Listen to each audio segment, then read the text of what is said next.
After the crucifixion, a Jewish rebellion against Roman rule broke out in Jerusalem.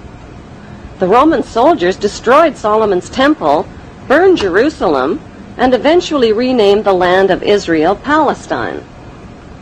The Hebrew tribes dispersed from the land of Israel and joined together into a ferocious force of brutal seafaring warriors.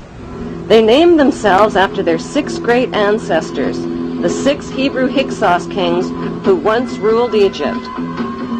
The VI in their name, Vikings, is the Roman numeral for 6.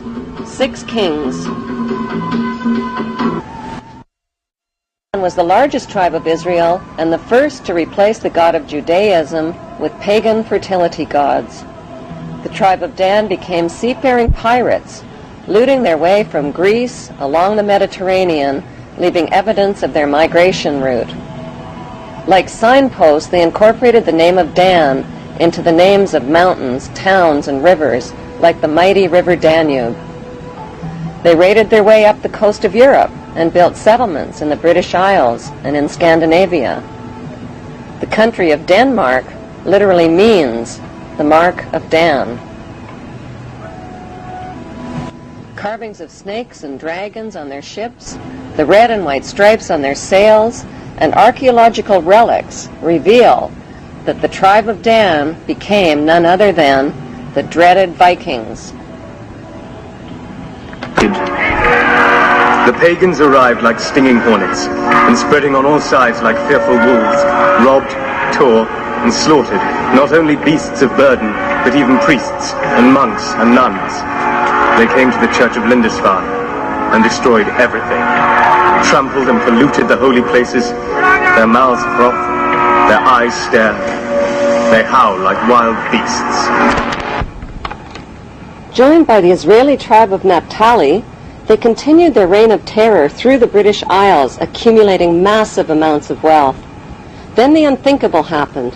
Their king, King Canute, was crowned King of England, Denmark, Norway, and Sweden in 1016 AD. And so the tribes of Israel had found a new homeland, and the throne of Israel had found a new throne, the throne of England.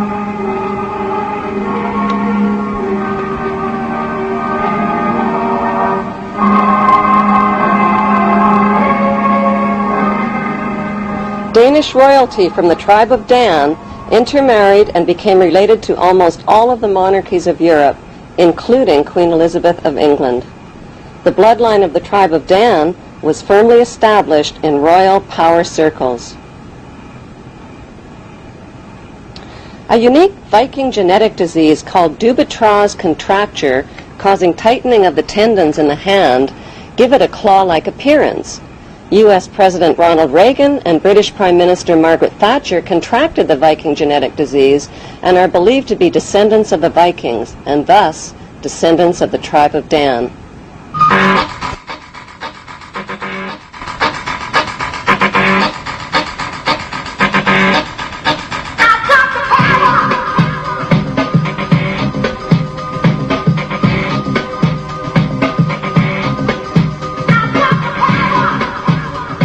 The media has misled the public into believing that Queen Elizabeth II is a symbolic ceremonial figurehead with little or no real power, that she is a cold but harmless old relic who passes her time sipping tea at the palace. Nothing could be further from the truth. As British monarch, Queen Elizabeth II is the wealthiest, most powerful person on earth. She embodies the crown and supreme world power. Presidents of the United States are forbidden any title of nobility and are subservient to the monarch. The U.S. President is Commander-in-Chief of the Armed Forces based at Camp David, which is known to insiders as Camp King David. Prime Ministers in Commonwealth nations like Canada and Australia are also subservient representatives of the British King or Queen. They are her spokesmen. The Governor-Generals of the Queen's Commonwealth nations represent and exercise the Queen's power on her behalf. What the general public doesn't realize is that their leaders are only representatives of the monarch and do not possess the power. They exercise the power. They do not reign, they rule. The monarch, on the other hand, reigns but does not rule, possesses the power but does not exercise it. By delegating her powers instead of exercising her powers, the Queen is left safely outside and above the conflicts and divisions of the political process. She is protected from becoming a target of political hostilities. Meanwhile, the general public is kept in the dark about the true powers that the Queen actually possesses, powers that she delegates but has not yet chosen to exercise. So what exactly are these powers that the Queen possesses but has not chosen to exercise? Her powers include the power to choose the Prime Minister and to dismiss the Prime Minister through her Governor-General, the power to dismiss ministers and the government, the power to dissolve Parliament and call new elections, the power to refuse legislation passed by Parliament, the power to command the armed forces and raise a personal militia. She has the power to read confidential government documents and intelligence reports, the power to declare a state of emergency and issue proclamations. She has the power to call elections and enact laws in Her Majesty's name. Few people realize that not a single law is passed without the Queen's consent. She has the power to exercise Crown prerogatives, which means the Queen can declare war through her Prime Minister without even the agreement of Parliament.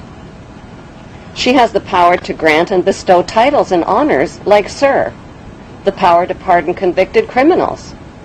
So why has the Queen been allowed to legally possess all of these supreme powers? For the sake of tradition? What exactly is the meaning of the term the Crown?